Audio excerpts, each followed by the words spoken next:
Geeta Public School class 10th CBSE, and we are creating a project for Viksit Bharat Hackathon, which is the project by our government.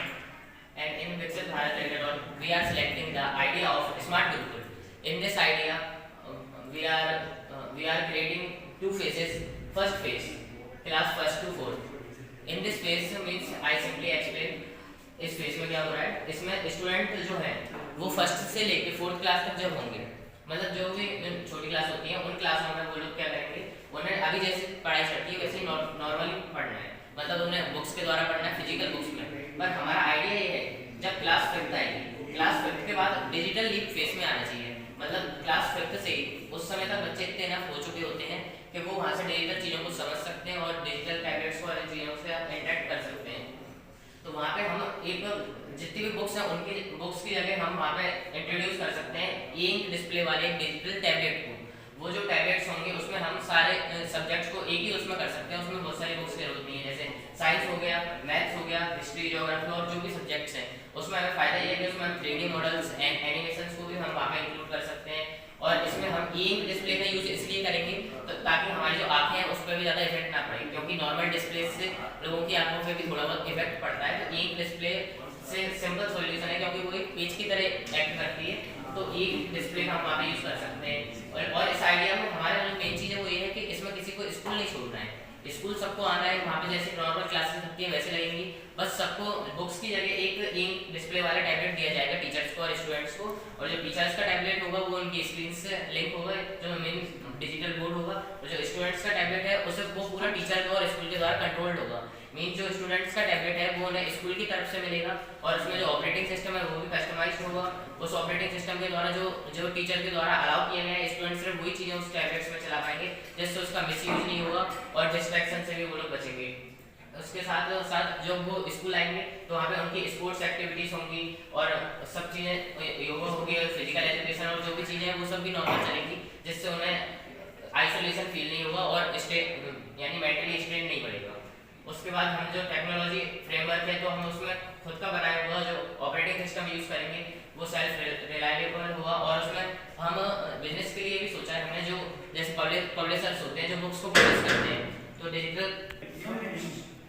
हमने यहाँ पे digital publishers के बारे में भी सोचा है, मतलब कि जो पब्लिशर्स हैं जो भी बुक्स को पब्लिश करते हैं उन्हें बुक्स की जगह सरकार के द्वारा एक लाइसेंस दिया जाए, उस लाइसेंस में उन्हें डिजिटल किंडल टाइप की बुक्स बनाने का लाइसेंस दिया जाए, तो वहाँ पे जो वो बुक्स होंगी उन्हें हम जैसे अभी परचेस करते हैं उस टाइप से इसके अंदर परचेस कर सकते हैं, इससे वो बिजनेस मॉडल भी बना रहेगा।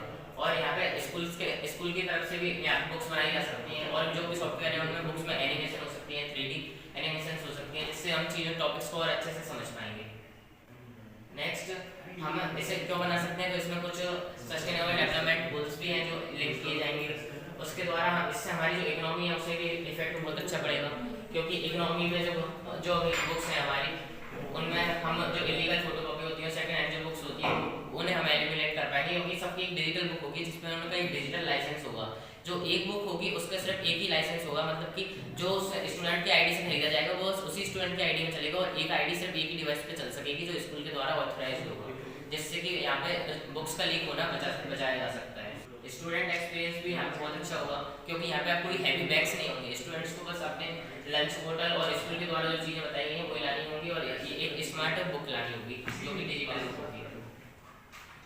टीचर्स का एक्सपीरियंस भी यहाँ पे अच्छा हुआ, यहाँ पे हम टीचर्स का एम्पावरमेंट कर रहे हैं, रिप्लेसमेंट नहीं, क्योंकि यहाँ पे कोई एक एआई रोबोट नहीं है, यहाँ पे पढ़ाना टीचर्स को ही है, क्योंकि पूरा कंट्रोल टीचर्स के पास ही रहेगा। और इसके लिए हम एक स्ट्रैटेजी को इम्प्लीमेंट कर सकते हैं स्टार्टिंग में, क्योंकि एकदम से पूरे इंडिया में करने से रोल आउट पॉसिबल नहीं है, तो उसके लिए हमारी स्ट्रैटेजी हो सकती है 5 ईयर में, मतलब कि 1 साल के अंदर हम इसे इस प्रोग्राम को 100 स्कूल्स में रिप्रेजेंट कर सकते हैं, जिससे कि हम इसे टेस्ट कर सकते हैं अर्बन, रूरल और ट्राइबल एरियाज में। इससे फोकस डेवलपमेंट होगा जो भारत ओएस बनेगा, इससे हम ओएस का कुछ भी नाम रख सकते हैं, पर अभी हमने टेम्पररी भारत ओएस रखा है, तो इस ऐसे हम कोई भी ऑपरेटिंग सिस्टम बनाएंगे जो टैबलेट में चलेगा, और उसके बाद इसे डिजिटल इंफ्रास्ट्रक्चर को और एक्सपेंड करते जाएंगे, टीचर्स की ट्रेनिंग की भी इसमें जरूरत होगी 2 से 3 ईयर्स में, और ऐसे करके 4 से 5 ईयर्स में ये नेशन वाइड लॉन्च कर सकते हैं इस आइडिया को। इसमें डिजिटल चैलेंजेस ये आ सकते हैं कि जो हमारे टीचर्स की ट्रेनिंग है वो चैलेंज हो सकता है कि हमें वो अच्छे से करना पड़ेगा, टीचर्स को डिजिटल मेंटर बनना होगा, मीन्स जो पब्लिक प्राइवेट पार्टनरशिप होनी चाहिए और यहाँ पे लोकल मैन्युफैक्चरिंग की प्राइवेट पार्टनरशिप होनी चाहिए, क्योंकि जो जितनी भी चीज़ें हैं हम इसे सोलर पावर चार्जिंग का भी यूज़ कर सकते हैं, वो भी कुछ ऐसी यूज़ के अंदर आती है। और ऑफलाइन फंक्शनलिटी इसमें सपोर्ट होनी चाहिए, मतलब कि लाइसेंस लेने के बाद जब एक बार डाउनलोड हो जाए तो ऑफलाइन भी काम करना चाहिए। ऐसा जरूरी नहीं है कि हर जगह उसके द्वारा इंटरनेट के द्वारा ये काम करे। हार्डवेयर ड्यूरेबिलिटी हमें इसमें अच्छी रखनी पड़ेगी, उसे भी कंसीडर करना जरूरी है। और थीप प्रोटेक्शन भी हमें इसमें रखनी चाहिए, मतलब जो स्कूल है उसका राइट होना चाहिए वो कभी भी इस टैबलेट को ब्लॉक कर पाए और अलाउ कर पाए, और जो स्कूल अलाउ करता है सिर्फ वही चीज़ें इसमें चले, जिससे कि ये थीप प्रोटेक्शन भी होगी। और ये जो डिवाइसेस हैं, इस डिवाइस का जो कंटेंट है, जो बेसिक कंटेंट है वो सबको फ्री ऑफ कॉस्ट डिवाइस के साथ ही मिलना चाहिए, जो बेसिक बुक्स होती हैं। और जो एक्स्ट्रा बुक्स हैं उसके जो पब्लिशर्स देते हैं वो इसमें परचेस करने की जरूरत होगी। इसमें हमारे विकसित भारत दृष्टिकोण की 2 कैटेगरीज आएंगी, एक तो आत्मनिर्भर भारत और एक समृद्ध भारत। इसके द्वारा हम इसे ले सकते हैं। Thank you. Singer from Geeta public school under the guidance of Mr. Sunil Srivastava sir for Viksit Bharat Building. And I am inviting my next team member Vaishnavi Goyal. Jai Hind. I am Vaishnavi Goyal from class 8 CBSE from Gita Public School. Today I am going to explain the SDG used in this project. SDG 3. SDG 3 supports health. जो health है, हमें जो बच्चे burden पड़ता है, जब बच्चे bag टांग के आते हैं हैवी, उनके शोल्डर और स्पाइनल कॉर्ड पे भी अफेक्ट पड़ता है। तो ये जो है हमें अभी नहीं बल्कि लाइफ लॉन्ग तक हेल्प करेगा। ये जो है बच्चों का बर्डन कम करेगा। बच्चे कभी कभी क्या है अटेंडेंस नहीं लग पाती, बच्चे किसी भी कारण से स्कूल नहीं आ पाते, तो वो घर बैठकर भी इस वीडियो अपने ई बुक से वीडियो देखकर और उस चैप्टर को अंडरस्टैंड कर सकते हैं, उसे समझ सकते हैं और अपना जो है वर्क कर सकते हैं घर बैठे। इससे उनके हेल्थ पर भी इशू नहीं होगा और वो है ना उन पर ज़्यादा बर्डन नहीं पड़ेगा। इससे उनकी मेंटल और फिजिकल हेल्थ दोनों ही अच्छी रहेगी। अब मैं इनवाइट करूंगी गीतांजलि लोधी जो SDG 4 बताएगी। Thank you. Jai Hind to all. My name is Gitanjali Lodi from class 8 CBSE from Gita Public School. Today I explain you the fourth SDG. It's quality of education. Is that इसको ये हमें जो पुराना जो content था, इससे जो पुराना तो वो बार बार रिप्लेस होके वही हमें पढ़ाया जाता था, लेकिन जो ई बुक्स है इसमें न्यू अपडेटेड कंटेंट आता है, जिससे हर एक स्टूडेंट, चाहे वो रूरल एरिया का स्टूडेंट हो चाहे वो अर्बन एरिया का स्टूडेंट हो, हर कोई इसे अच्छे से समझ सकता है, पढ़ सकता है। Thanks.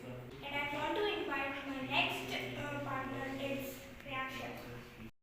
I am Priyaksha from class 8 CBSE. Today I want to tell about the SDG 12 and 13. Responsible consumption and production. हम हर साल देखते हैं कि हजारों पेड़ कटते हैं बस नई बुक्स और नोटबुक्स लाने के लिए, तो इसलिए इसके लिए हम नए डिजिटल टूल्स यूज कर सकते हैं और हम इको फ्रेंडली प्रैक्टिसेस भी यूज कर सकते हैं। उसके बाद है हमारा क्लाइमेट एक्शन। अब जब हमारे पेड़ कटना कम हो चुके हैं, इससे हमारा जो कार्बन एमिशन है वो भी कम होगा और जो बाकी का और हमारा रिसोर्स कंजर्वेशन है वो भी बढ़ेगा। Thank you. I want to invite next my partner Utkarsh Yadav. Jai Hind all of you. My name is Utkarsh Yadav from class 10 CBSE. Here I am come to explain disadvantages and advantages of e-book. Advantages ऐसे हो सकते हैं कि portability, जैसे कि हम कोई सी book को कहीं पे भी लेके जा सकते हैं, और जैसे ही हम स्कूल में आते हैं तब है ना बुक्स का पूरा बैग आता है जिसके साथ बहुत सारा वजन जाता है और जिससे हमारे शोल्डर और स्पाइनल कॉर्ड में पेन हो सकता है। और इसमें हमको इको फ्रेंडली भी रहता है क्योंकि जिससे अपन को पेड़ काटने की जरूरत नहीं पड़ेगी। इसमें जब है ना ई टैबलेट में जब बुक्स रहेंगी तो हमको पेड़ काटेंगे नहीं, तो बुक्स का लिए नेचर भी बचा रहेगा और बुक्स भी नहीं बनेंगी वही है। और तीसरा पॉइंट ये हो सकता है कि जो ये है इसकी बैटरी डिपेंडेंसी है, अगर कहीं पे हम काम कर रहे हैं और पता चला कि बैटरी खत्म हो गई तो हम पढ़ने में दिक्कत हो सकती है। उसके लिए हम एक अल्टरनेटिव हो सकता है solar energy, solar pads use कर सकते हैं जिससे कि वो अपने आप भी चार्ज होते रहेंगे और पढ़ाई भी होती रहेगी। और इसके लिए अपन इसको मैनेज टीचर्स द्वारा किया जा सकता है और लिमिटेड बुक्स जो हम चाहते हैं वो डाल सकते हैं और जैसा कि टीचर ने बोला होगा उस हिसाब से पढ़ सकते हैं कहीं पे भी। यही था पूरा विकसित बिल्डिंग का। So this is our idea, and you can comment in this video what is your views in this idea, the advantage and disadvantage according to you. You can help me and help our team by your comment and your views. So please comment in